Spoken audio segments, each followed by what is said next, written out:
Hiya folks, JD here, and today we're going to be looking at this. This is the Eachine E012HC. It's quite a mouthful, that. Okay, let's have a bit more of a closer look at this and see exactly what it is that this guy brings to the table. It has a 720p camera to the front, a nice yellow body over the back, slightly arched, 4 small motors. These are ducted motors, so these nice little fan ducts around the outside, also acting as propeller guards. We have a small battery to the rear. There's no on and off button. Once you plug the battery in, it automatically turns itself on.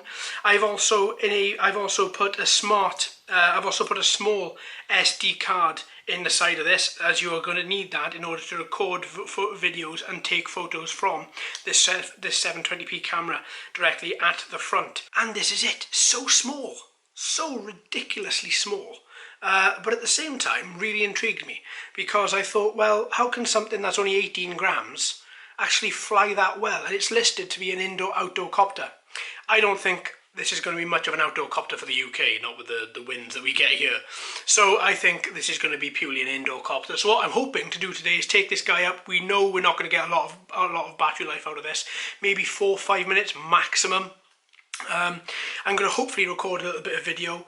I'm going to hopefully take her up, see exactly what she's like just from a directional movement. I think at that particular time the battery's going to run flat. I'm going to try and see if we can get any 3D flips in or anything else. If we can, great. If we can't, then we may have to see if we can revisit this at some time outside. Now, as the battery is so small, it's tiny. I don't have another one of these from any of the quadcopters I've flown over the years. This has got to be the smallest battery that I actually own. Now, as you can see next to my thumb, I hope you can see there's some sort of size comparison here. It doesn't even, there we are. It's just literally a little bit bigger than my thumbnail. That is ridiculously small.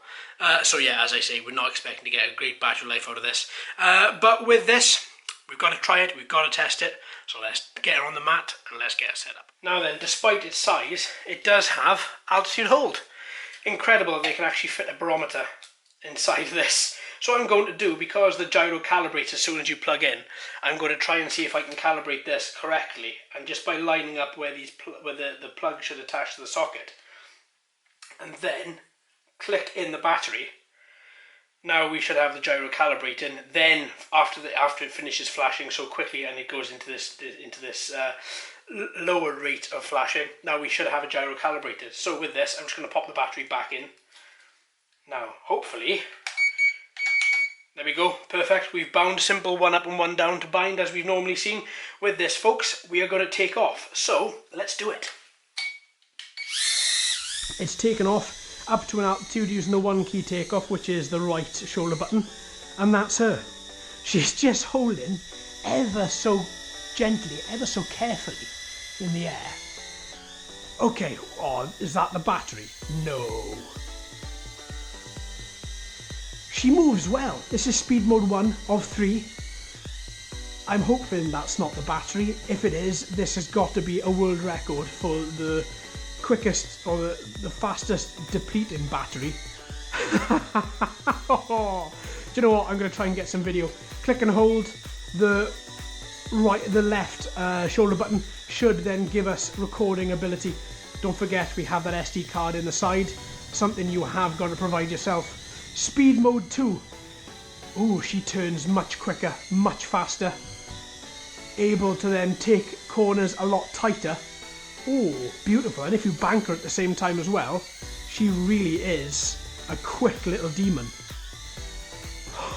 Okay, you need a bigger indoor area for this guy. Absolutely you do. But its flight is remarkably straight, remarkably true. The feathering of the throttle that I'm doing of the different altitude is just because I'm finding this transmitter a little bit small to actually control with, so therefore I'm just feathering that throttle myself. Speed mode 3, a little bit quicker again. Not too much quicker than speed mode 2. Oh, up, come on, up you go, good. Do find that when you are changing, oh hello dog, when you are changing direction, that's Treacle, hello Treacle. When you are changing direction, you will find that the quadcopter does alter its altitude, does change a little bit. but you can just quickly correct that. I like speed mode 3. Right, okay, back to speed mode 1. I want to at least try and see if we can get a bit of battery life out of this. So far, we've been up for about 2 minutes, so we're about halfway through on our battery life. I love these small copters. I know exactly why they build them. They build them to train people on how to fly indoors, and I think that is wonderful. But if you are an experienced or even intermediate pilot and you require a little indoor flyer, then I think looking elsewhere might be an option. Now that was something that I hadn't anticipated. Oh no, I think that's because that was the battery. Yeah, no matter how much I'm trying to throttle up, it's just not letting me do it. Okay, so let's stop that recording of the video. Hopefully we've got something on there. Let's try. It's just not listening to any of the controls that I'm giving it. So if we try and take off again, and then it just literally tries to land itself every single time. Okay, so that was an incredibly short flight. As I was saying though, is that if you are looking for an indoor flyer, probably look elsewhere than this guy, because the incredibly short flight that you get from this, it just isn't worth it.